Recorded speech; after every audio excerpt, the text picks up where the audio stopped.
Macrae. My birth date is 11/11/1934. I was born in Rupert, Idaho, which is a small farming community in southern Idaho on the Snake River.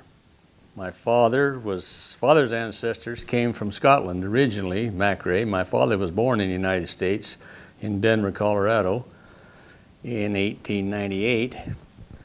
My mother's family was originally from Canada, but they immigrated to the United States, and she was born in the United States at Paul, Idaho, which is a little town we all lived in. My family, when I was a little kid, was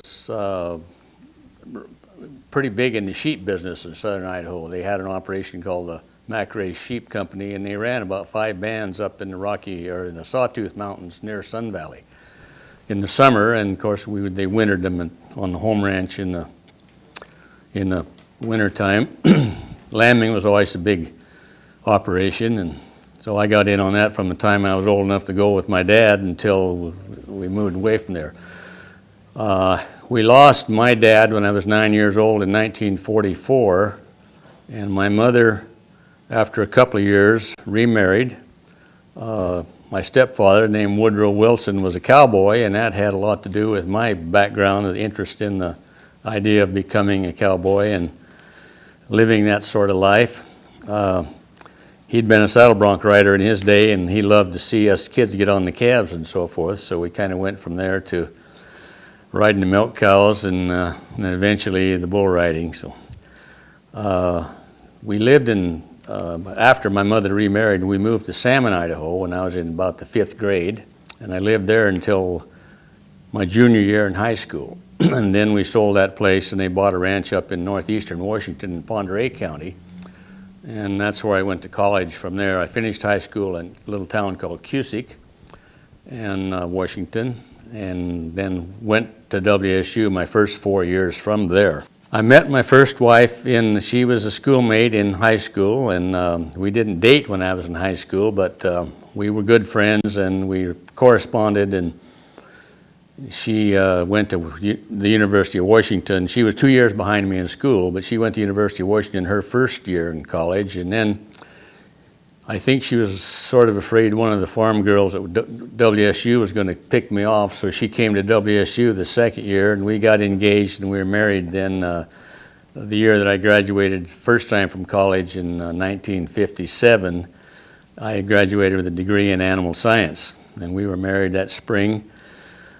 I entered vet school the next fall, so the last 4 years of our college, we were as many of the other vet students were, married, raising a family, and I had all 3 of my children by the time I graduated from WSU in vet medicine and moved to Ellensburg. Well, I had heard of the Ellensburg Rodeo even when I was a small child because we always took the Western Horseman, and it was written up in there as one of the big rodeos, and they always had the pictures and so forth. And then, of course, once I was in high school, I started competing a little bit in rodeo myself, in the bull riding and the calf roping, and so everybody knew about the Ellensburg Rodeo then. That's what we all aspired to be good enough to enter someday. So, my family didn't have any involvement with the Ellensburg Rodeo, and neither did I until I moved here right out of college in 1961. I think the rodeo was maybe a little bit instrumental in helping me decide to take this job because I wanted to live in cow country, and my alternative career plan was to take a internal medicine equine job at the University of California, Davis. And I went down there and interviewed, and they gave me a fairly favorable listing, but they didn't make their mind up, and my future employer, Dr. Leonard Newman here in Ellensburg, was getting sort of anxious about if I wasn't going to take the job, he wanted to offer it to his next person in line. And so finally, late that year that I graduated from college, I decided I would go ahead and come to Ellensburg and forego California, and been here ever since. Now, what was Dr. Newman's association with the rodeo? Was he? He was on the board at one time for a short period. He was on the rodeo board when I went to work for him in 1961. He didn't stay on the board too long for whatever reason, I'm not sure. But well, I competed in, I have to back up a little bit. I had a fairly active college career in rodeo. I was pretty good, had some success in the bull riding, and I won the Pacific Coast Region bull riding the year I was a junior in the spring of 1956. So we went to national finals that year, and the whole team got to go. My teammate Sid Huntley won Pacific calf roping that year. So even though WSU wasn't one of the better known schools, we did get to go to the national finals in Colorado Springs.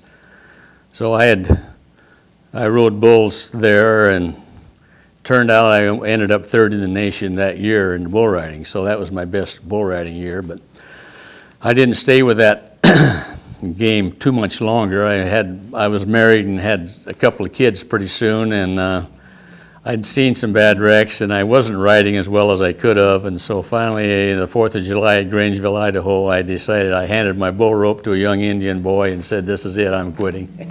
That was pre-PBR days, yeah. Anyway, then I was pretty active in college rodeo and had a horse all through rodeo, or all through college, including vet school. But the fall before I graduated from veterinary medicine, I didn't have any idea where I was going to end up. I knew the horse was going to be a big liability, trying to keep him and take him with us or whatever. So I had a chance to sell him, so I sold him to my friend, and Bill Curtis from Ritzville wanted him, and he kept him for a while.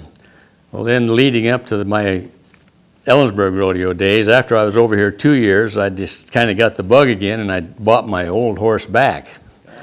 So I roped calves, and in college he'd been serving all around the horse. He was a $100 gelding, but I bought him when he was a 4-year-old, and I got him good enough to where I could place roping calves, and we bulldogged on him, we hazed on him, we milked wild cows on him, and one of my college classmates, Harry Frost from Reno, Nevada, her horse came up crippled, so she rode him in the barrel race in the national finals in 1956 and placed. So he was a nice horse for $100. I should say, yeah. After I got that horse back, then I entered the rodeo and roped calves for a few years. My volunteerism started with Dr. Leonard Newman. He wanted me to be active in the community, and so he encouraged me to join the JCs. And in those days, the JCs was one of the allied organizations that got to nominate members and that got to vote on who was put on the rodeo board. And they nominated me to run a time or two, and I was defeated. But finally, I think in 1969, I was elected to be on the board. So that started my career on the Ellensburg rodeo. Well, what was my early involvement in the rodeo? I was a competitor after I'd been in Ellensburg for a couple of years. I bought my horse back, and then the JCs had nominated me to be on the board a couple of times, and I didn't make it, but the third time I think why I was elected to the board in the fall of 1969. And so then I stayed on the Ellensburg Rodeo Board until I finally retired after the 2000 rodeo. The first couple of years, I had different jobs, but in 1971, I was elected to be the arena director. And so then I was the arena director from 71 through my retirement. John Lutka did the research, and he said that I was the arena director longer than any other one in the history of rodeo, of the rodeo. So that's something I'm proud of.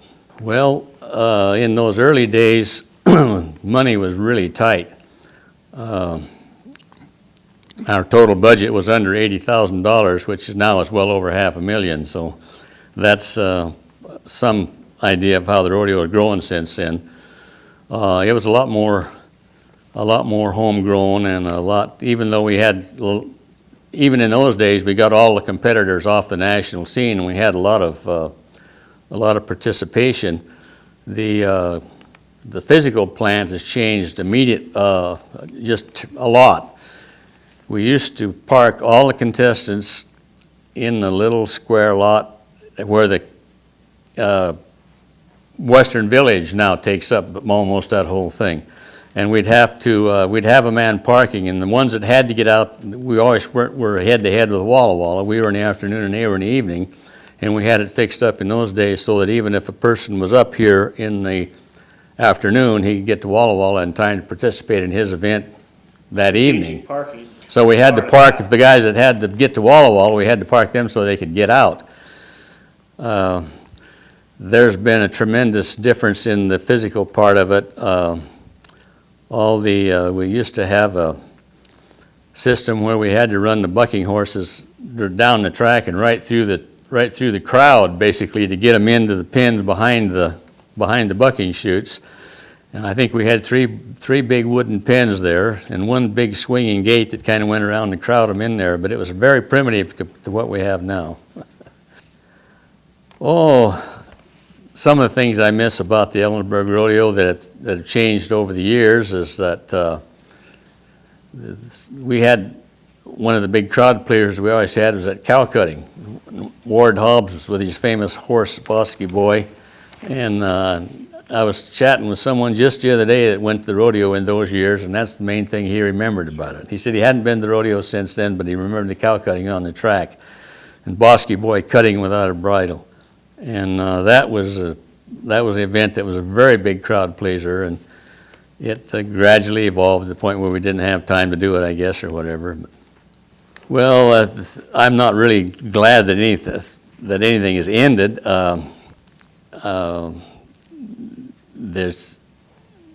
They have changed the physical appearance of the arena so much, and we were pretty traditionalists.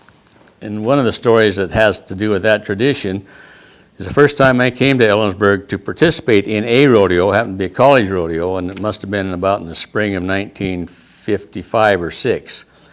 In that time, before they built the West End Grandstand, all the timed event pins were way back in the corner about where the concession stand would be behind, and it was a 45-degree angle.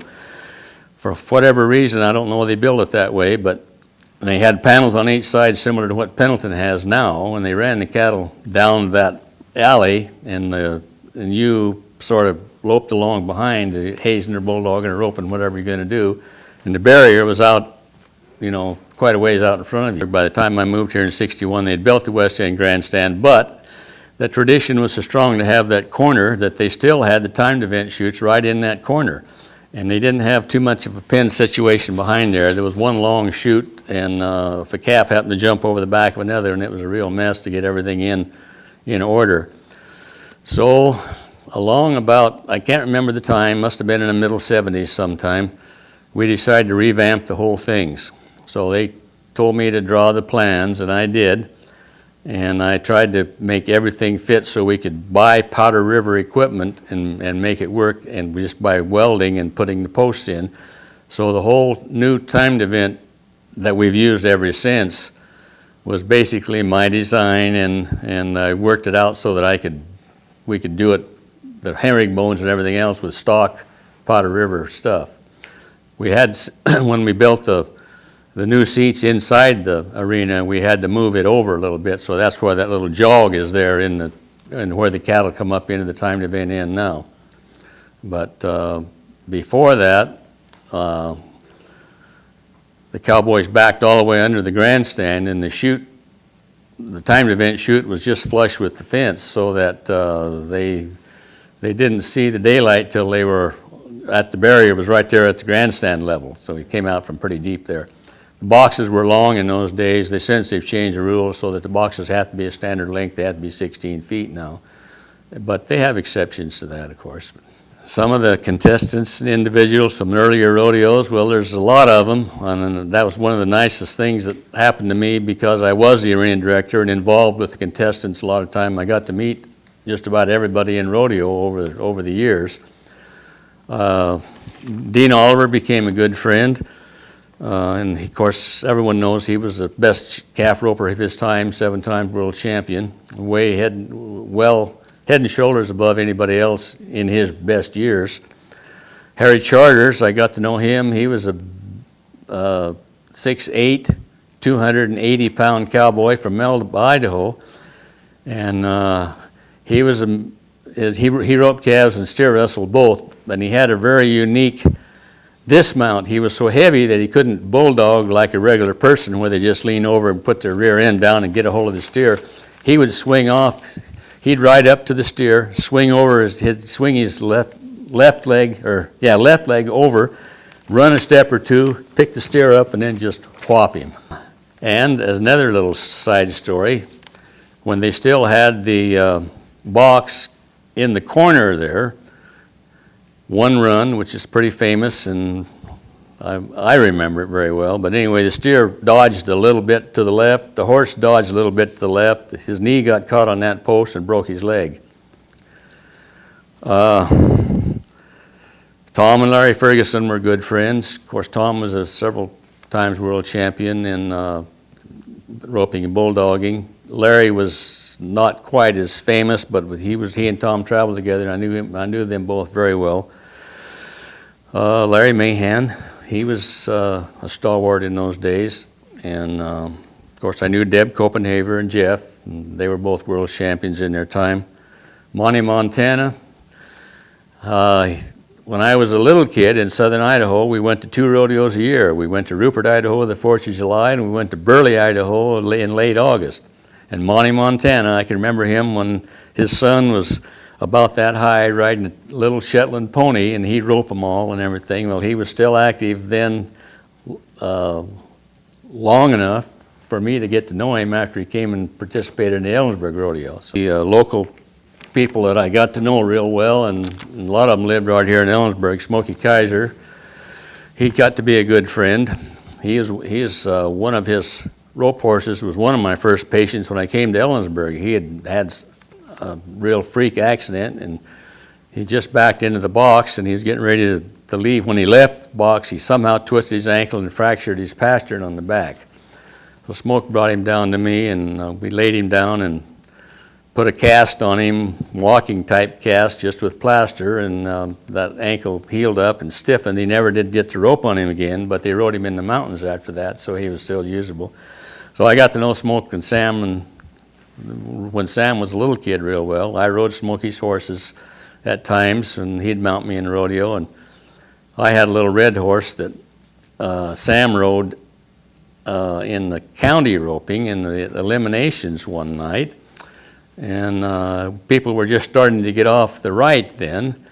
Sam rode up and roped this calf and was a little close. This horse was a little bit slow to stop. Anyway, somehow or other, he got a half hitch around his foot and the saddle fender. And he went ahead and got off the right and was hanging there. And this horse is kind of spooky. He didn't know what he would do. But anyway, before anything bad happened, the people ran in and got a hold of him and got him loose. But it could have been a very bad wreck. Larry Wyatt, of course, I knew him at all the rodeos. When I was going to the rodeos during my college years, I went to most of the PRC rodeos in the Northwest and rode bulls. I never did go to Ellensburg, but I knew Wyatt from those days. Carl Deering was a good friend. He was a rodeo clown in those days, lived in Roseburg, Oregon. But he had a car act that he would pile as many kids as he could. He'd had taken all the seats out of this car except the little bucket seat he could sit in, and then he would get kids out of the grandstand to come and get in his car, and he'd drive it out there, and it would be, the springs would be flat. My kids got in there several times. When they learned the real trick was to be one of the last ones that got in, because he piled them in there, and the kids on the bottom were just about to suffocate. But he could get 50 or 60 kids in that car, and he'd let them out one at a time, and that was part of his act, you know. So his son Greg rode bulls, and we got to be good friends with him at the Northwest rodeos. I knew Wickpeth pretty well, and he was one of the first bullfighters that really pioneered the modern style where they didn't have a cape or anything. They just outran the bull and worked in real close, and that's what they all do now. But he was one of the first ones that did that. When Slim Pickens was here, he had actually dressed like a matador with had the big hat, and he had the cape and everything. I can't imagine how he ever got by fighting bulls. He couldn't have been very fleet of foot, but he did it for years and years, and he was successful. I knew, of course, the Christensen brothers, Bobby Jr. and Sr. both. I didn't get to know Hank as well because they had the rodeo at Salem, Oregon, the same time as Ellensburg was in those days. And Hank always went to Salem, and Bobby Jr. came here. But they were good friends. Bobby was a pickup man all the time, and he did that until he was really getting quite elderly. He was still active in it. Of course, Harry Vold was the next one that came, and he was a wonderful man. And Wayne, his son, helped him, and Doug Vold was also a top saddle bronc rider, and he was always here, so I got to know them real well. Good memories of the Ellensburg Rodeo. Well, I was there so long and involved so much. Almost all my lifetime memories are happened around that rodeo, but I was lucky enough to mug for Jerry Anderson the year he won the cow milking, and that was a very good memory, and it was a kind of a freak. We had a nice looking cow, but Jerry roped her just a little bit deep, and when he tightened the rope up, her foot came up against her chin, and I ran in there and grabbed the rope and held that foot off the ground, and she didn't wiggle. And so we must have won by 10 seconds that year. My friend Bill McKay had mugged for me in the earlier days, and he'd gotten a little older and had kind of quit mugging. And when I went back over to the chutes, Bill said, "You didn't even touch that cow." And I said, "Bill, if they were all that easy, you could still mug." A lot of memories about the friendships with the people on the board, and Buck Miner and I worked shoulder to shoulder for all those years. And he was a wonderful person to be around. And in those days, the arena director, and maybe still does, I'm not sure, but I was always at the rodeo ground by 5 in the morning, and we sorted the cattle and took them up, and I was sort of the head of the crew, and I had the lists for the cuts and everything, and so it was a long day, but Buck was right there with me all the time. Another good memory I have is when we first, team roping wasn't a standard event in those days, and I'd gotten acquainted, Dick Yates from Pueblo, Colorado was the team roping director in those days, and he made it a point to get acquainted with me and try to convince me to have team roping at the Ellensburg Rodeo. And I got well acquainted with him, and then when we did start having team roping, well, he and JD came and they won it a year or two, and they got to be good friends. And since then, I've been to their place many times and stayed there and roped with them, and so they've had a wonderful experience with the Yates family. And incidentally, JD is leading the average in the team roping at Cheyenne as we speak, so he and his cousin, so that the Cheyenne results are on the internet, so they come in just as soon as they're over with. And that's another good memory, is I won the senior steer roping in 2000 at the age of 65, and I won it again in 2003 at the age of 68.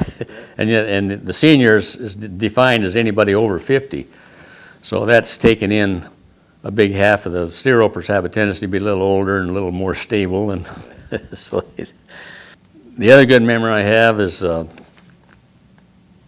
good and bad. There was a horrible wreck in the wild horse race one year. And 2 horses just ran head on to each other, and one horse, they both went down. One of them got up and ran away and wasn't injured at all. The other horse couldn't get up. So we got him tied down and sedated him a little bit. I loaded him in the trailer, rolled him in the trailer, and then I took him home to my arena. I let him out. Well, he got up all right, but he jammed his vertebrae to the point where he was a little bit paralyzed in the front. He'd walk, but he'd have a tendency to buckle his knees, and so he was a little bit too lame to send back to the Indian reservation. The boys that owned him, Jason Smith from Warm Springs, Oregon, always brought the wild horses in those days. So the rodeo ended up buying him, and I kept him, and he got a lot better just within a few weeks, and he was wild as a snake. But I got him trotted behind the gate and got a halter on him and got him out and started playing with him a little bit, and anyway, to make a long story short, I broke him to ride, and then that next year I took him back to the rodeo and carried the flag on him. Just about everybody thought that he'd been killed or had been put to sleep, and it wasn't true at all. So, Now, did the announcer highlight that? yeah, they made a big deal out of it. Yeah. Well, then the people that had the footage of the original wreck sold it to one of the TV companies in Los Angeles that puts on the world's greatest videos or whatever. I don't know the exact name. So they called me and wanted to interview me. So they came about 7 in the morning, the camera crew did, and I had the horse there. So I saddled him up and rode him around and drug logs on him and gathered some cattle that I had in a little pasture there on him. And pretty soon the Hollywood producer came, and we went in the house, and he covered all the windows up and put the lights up, made a sound stage out of my living room. And he interviewed me for about 3 hours about the horse and everything. And they told me when it was going to air. So anyway, they all left about 4 in the afternoon. I'd been actively doing this since 7 that morning. When they saw the TV presentation, I had about 22 seconds. They had a headshot that showed of me, and I said, most people thought this horse had to be put to sleep, but he's fine. Well, they didn't say anything at all about being a useful horse or kind of, all they wanted was the wreck. And the evolution that has occurred in rodeo has been actually mind-boggling. One cowboy now, Trevor Brazil, has won over $4 million. In those days, it was not unusual for a cowboy to win the championship by winning $25,000 for the whole year. Now they win that much in one rodeo. And that's been the biggest evolution, is the sponsorship and all the added money, and the rules have been changed to help the cowboys work more rodeos. In fact, they've gotten to the point now where in each event they have a limit that they can work as rodeos that count toward their championship. So when the television in the early 80s came in and the sponsorship started coming in, that's what started the change, and that's where the money started up. It's still not like it is in some other professional sports, but it's a lot better than it was 20 years ago and 30 years ago by quite a bit. Yeah. I like the professionalism, the way they put it on, and still retain some hometown. They have the county calf roping, and it's probably the only major rodeo in the whole United States that has the breakaway roping the girls get to participate in. It's always been a rodeo that has been very instrumental in the boys making the national finals. There's a lot of money to be won here, and so that means that all the cowboys that are in contention make it a point to enter here and rope, and so A lot of money available in the time of year that it it's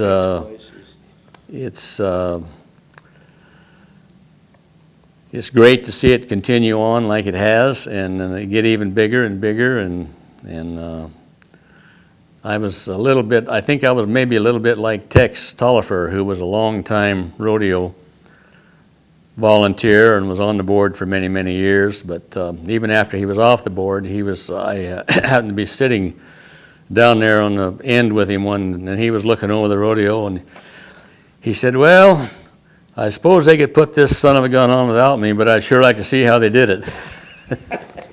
And I'm afraid I got caught up in that a little bit before I retired, but I stayed with it till I was 65, the year 2000, and I was starting to feel my age a little, and I knew that the rodeo was in real good hands, and so I decided I'd had enough. I wanted to quit before I got to the point where everybody else wanted me to quit. So I did. There's no doubt it was the biggest thing in my life, and all my best friends were on that rodeo board, and it was hard to quit, but I haven't been having those terrible headaches ever since I did.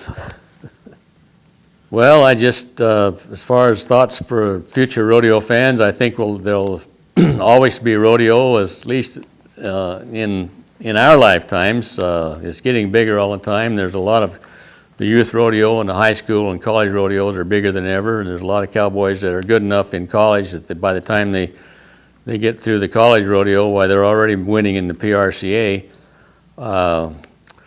As long as there's people that want to ride bucking horses, there'll always be bucking horses. They're breeding them now, and I don't see any end to the rodeo business. I think as a fan and a lifelong participant, why I'm happy the way things are going.